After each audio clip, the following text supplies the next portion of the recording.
Well, howdy, boys and girls. Hi, how are you? Christian Hillbilly here. And oh, what a day the Lord has made. Let us rejoice and be glad in it. Yee-haw! Unless you're starving in Africa, but other than that, you're fine. And oh yeah, it is the 4th of July weekend. America, fuck yeah!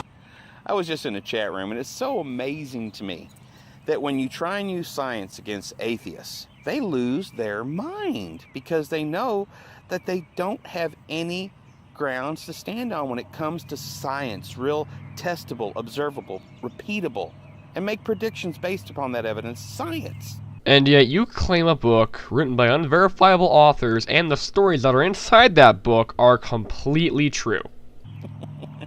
I had an atheist that kept telling me that, you know what, because I was a creationist, I couldn't even use science.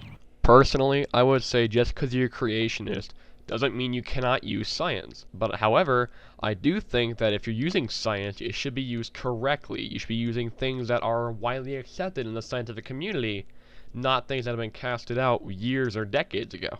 Excuse me? In order to use science, you have to agree that there is logic, and you're going to have to be able to find predictable results? I find this extremely ironic because he's talking about logic, and yet his book is almost the most unlogical thing I've ever heard of in my life. A man comes out of the dirt, and then his wife comes out of his side.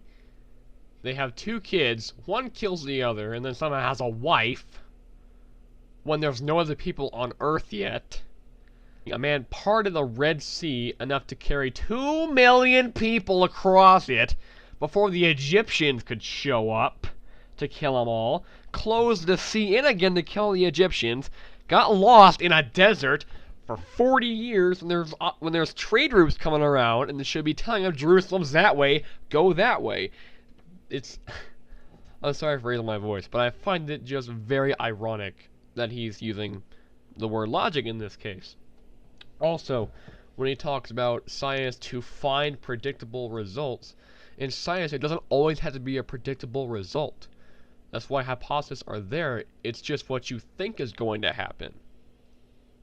Anyway, doesn't really matter, because by the time you start pointing out to them their faults and they realize they're going down the wrong road and they don't want to go there, they just want to talk over you. They don't want to listen to you, and they want to call you every kind of name.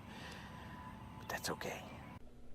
I think the key to having a meaningful and impactful conversation is being calm during the entire thing and listening to each other's points of view, and if you get out of line, correct yourself, apologize, and let that person finish.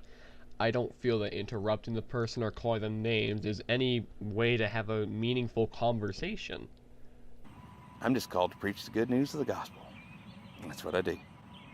Y'all have a good evening. God bless, and happy 4th of July. America.